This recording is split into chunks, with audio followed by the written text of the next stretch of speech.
Iya guys, orang dari bawah guys.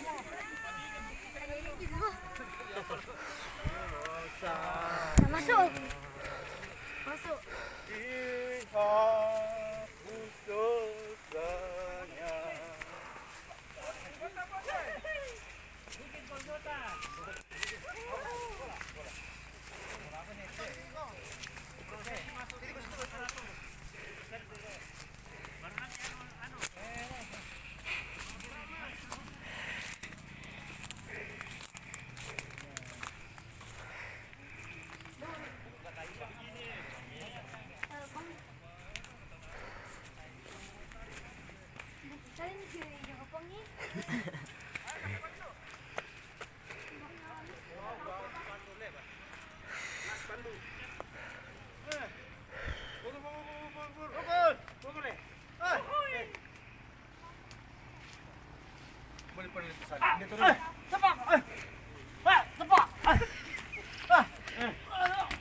Bukan saya.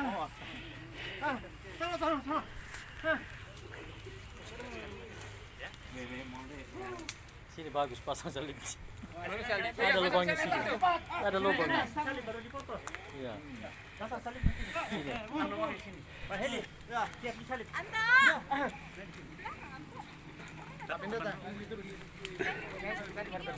Oke, siap. Siap. Kau yang pegang. Ya. Hadap ke sana saja. Ada di batu ada.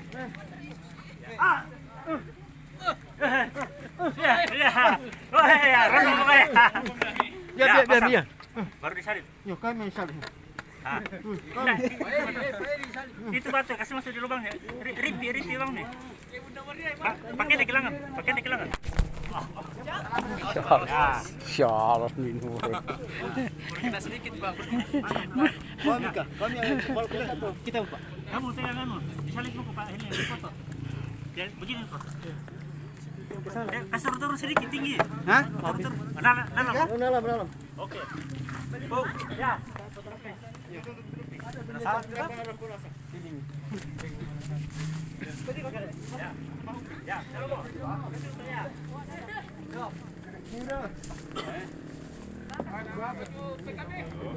Ibak, yo jelas.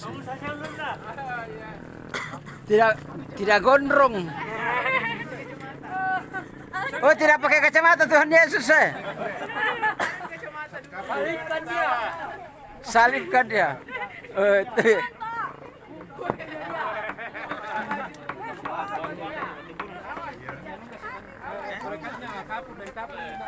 Pakai telur. Putih telur.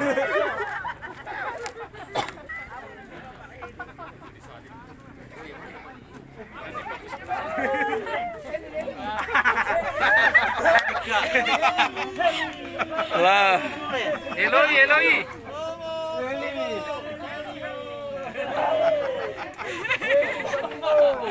Mau sekali nih.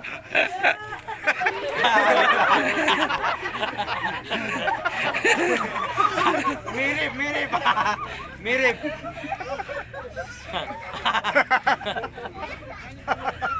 Sudah minum malu kapan ini? Belum nih, sebentar lagi. Resa kan dia share kan nama lagu na. Lempar ya, lempar. Lagu na asis to. Bapak Ibu, ini lokasi rumah 100 jendela. Tadi kita sudah dengar, Berapa gelas tadi? mungkin sudah banyak antara kita yang penasaran. Ya. Ya, karena selalu dengar pernah lihat. Tapi untuk lebih jelasnya mungkin kita akan dengarkan dari Bapak Pendeta. Bagaimana tentang sejarah rumah ini? Ya, kami persilakan Pak Pendeta. Tetap. Tetap tersiksa. Biar mi. Belum. Mau tuh. Belum. Oke, terima kasih. Jadi yang saya akan sampaikan termasuk hanya sekilas yang saya tahu. Yang saya dengarkan juga dari orang. Iya. Karena dari lihat saya mukanya ini masih muda sekali toh. Ya, betul. Jadi yang saya dengarkan yang saya akan sampaikan. Dan mungkin juga ada di antara kita yang lebih banyak tahu tentang rumah Cercina di sini. Jadi termasuk di sini yang kita tempati saat ini adalah fondasi yang dibangun oleh Belanda atau GZB. Biasa di sini kami kenal dengan Sendi. Ya, Sendi. Reformed Sendi Wall. Kepanjangannya. Di sini dibangun. Ini masih utuh fondasinya. Tempat kami berdiri di sini adalah tempat untuk memanaskan ruangan ini. Ini. Ya, jadi ini ada tempat terapian untuk memanaskan seluruh ruangan di sini. Ya. Namanya tadi apa? Terapian. Titik ini. Rumah 100 jendela. Rumah 100 jendela. Ini dibangun oleh GZB.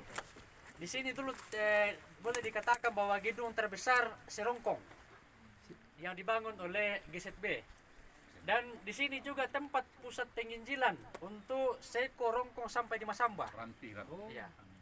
Rampi saya kurang tahu. Jadi poso lain, Toraja juga lain. Jadi di sini pusatnya untuk membina dulu orang-orang, membina orang-orang yang akan pergi menginjili ke Masamba, Rongkong dan sampai ke Seko.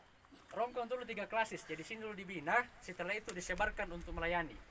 Nah, istrinya Van Werden dulu juga membina ibu-ibu di sini lewat kerajinan tangan. Yang katanya setelah dibina di sini akan dipasangkan dengan para penginjil. Jadi mereka dipasangkan ketika misalkan di sini ketemu jodoh, pergi sama-sama melayani, ibu-ibunya sendiri. Lambat kita. Apa namanya untuk mengajar jemaat. Nah, setelah menjelang beberapa waktu untuk melakukan penginjilan dari sini, maka ada yang disebut dengan Saman Revolusi, yang sering kami dengar Saman Revolusi atau Saman DITI. Di tempat ini yang dulunya tempat sebagai pusat pekabaran Injil untuk di berbagai tempat, di sini tempatnya berubah menjadi hunian DITI. Yang dulunya tempat untuk belajar tentang Injil, membina anak-anak sekolah di sini berubah menjadi hunian DITI. Yang kemudian tempat untuk menyiksa dan menawan para penginjil. Dulu tempat belajar, kemudian berubah menjadi tempat untuk menawan para penginjil. Dulu dari guru-guru jemaat, besar dulu disebut pengantar atau pengantar, yang dulu sekarang itu PPA. Nah, jadi PPA atau pengantar itu sekaligus jadi ketua jemaat. Jadi biasa pengantar itu, PPA itu biasa selalu berada di belakangnya pendeta, bawa tasnya pendeta, bawa alkitabnya pendeta. Ketika pendeta ada di mimbar, itu ada di samping mimbar untuk menggantikan pendeta ketika tiba-tiba ada apa-apa. Itu disebut pengantar. Itu masih kami pakai sekarang, pengantar. Ya, semacam pengantar. Nah, dulu saya dengar ceritanya dari jemaat Salukanan. Ada dari jemaat Salukanan itu kira-kira dari sini sekitar 30 kilo, bukan 40 kilo lah. Dari kanan dede masuk ke dalam itu sekitar 15 kilo. Anak sekolah jalan dari Salukanan, masih saksi hidupnya masih ada sekarang. Jalan dari Salukanan untuk mengantarkan makanan untuk para pengantar di sini.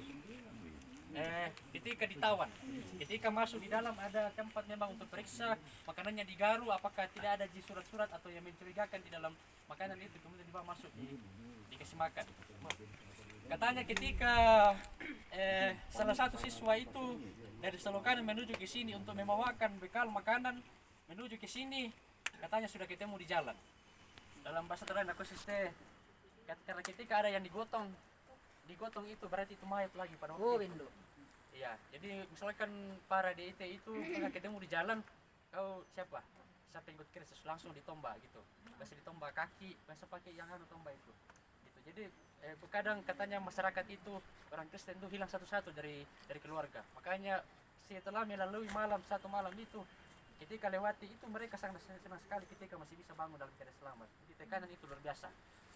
Ketika mengantarkan makanan menuju ke sini, ketemu di jalan, lakukan isusite, mindan no mo tu, nabong kakak isusite, si Sarah kamu tu uluan nakale, natiro na kuah panggantaan mo penglobang ante, kalau saya tidak salah.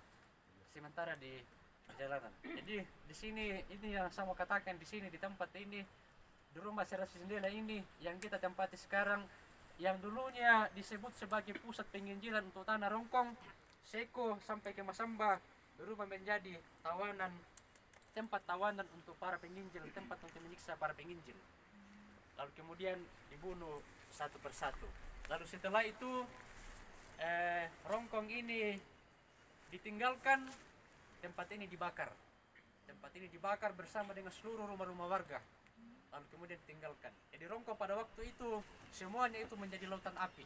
Yang bakar itu adalah bukan pada DTI.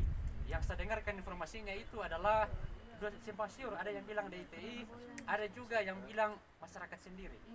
Ya, yang mungkin kalau kebenarannya ini yang masyarakat sendiri adalah 80% lah. Itu yang saya dengarkan. Mengapa? Karena alasannya seperti ini. Kalau misalkan rumah kita, lumbung kita yang penuh dengan padi, dibiarkan saja begitu, bisa dihuni oleh gerombolan atau DITI, lalu mereka bisa sehat makan makanan kita lalu membunuh kita, makanya dimusnahkan dulu semua. Baru mereka berangkat ke Sabang dan di sana mereka tinggal di kolong-kolong rumah warga. Di sana berapa puluh tahun itu mereka tersiksa, hanya makan, bersyukur sekali kalau bisa makan nasi. Katanya satu cangkir beras itu dicampur dengan sayur pakis. Setiap hari mereka cari sayur pakis dicampur untuk makan beberapa keluarga. Itu yang mereka makan di sana selama berapa puluh tahun di sana. Setelah itu keadaan mulai aman, ada yang melanjutkan sekolah di sana, ada yang kembali pulang ke sini. Jadi Sabang dulu itu mungkin dan beberapa tempat yang ditempati orang Rongkong termasuk di Lebang, Bone-Bone, Sabang, Bebunta, dulu tidak ada Injil di situ, tidak ada gereja di situ yang berdiri. Tapi karena peristiwa itu, makanya Pak Pendeta Alfred katakan DIT sendiri yang sebarkan Injil itu sampai ke Lebang, sampai di Sabang, sampai di Bone-Bone, dan sampai di mana orang Rongkong itu ada. Ya, jadi itu refleksi. Tetap berlaku itu makin dibabat, makin merambat. Ya. Oke, jadi hanya mungkin itu yang bisa saya sampaikan. Terima kasih, mohon maaf kalau ada yang kurang berkenan di hati. Pendeta bisa Shalom. Katanya di sini rumahnya pendeta Sangka juga dulu. Iya. Jadi Anaknya lahir di sini. iya, termasuk Pak yang sekarang yang jadi pendeta Gereja Toraja, Pak Daud Sangka Palisungan ya.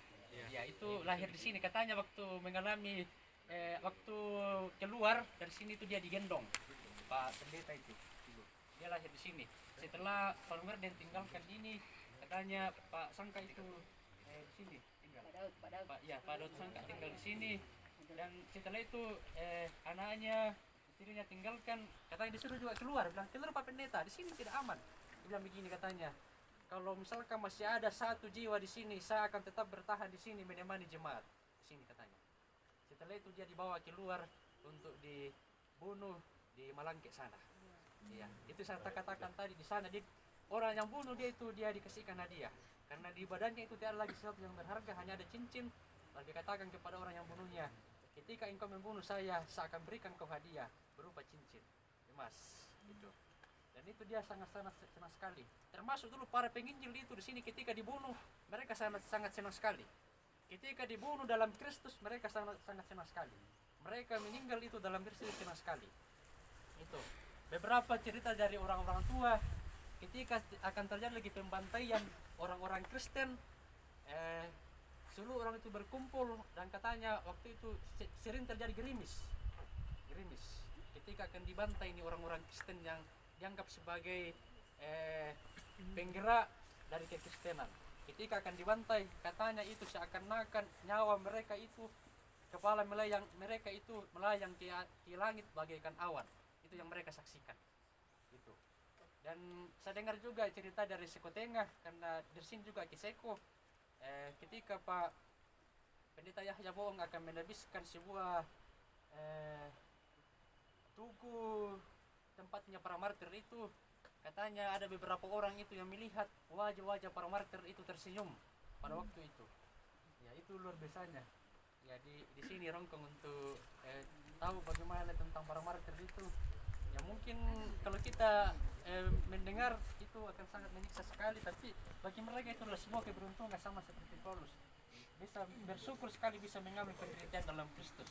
Gitu.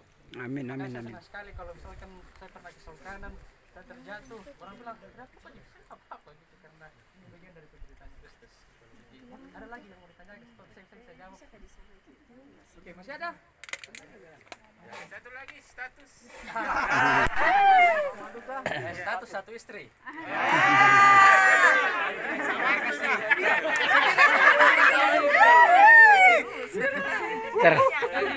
Dari Pak Pendeta, tempat ini ternyata benar-benar bersejarah dan bisa jadi kita adalah hasil dari penginjilan pengajaran yang dilakukan di sini. Oke, kita boleh angkat satu pujian. Tercurah darah Tuhanku boleh. Tercurah. Oh, dan Tama Butet boleh angkat. Pak Pendeta boleh nanti. Ya, masih kita. Ya, silakan Ibu Erlina. Tercurah, ada itu tonnya. Kita nyanyikan sama-sama.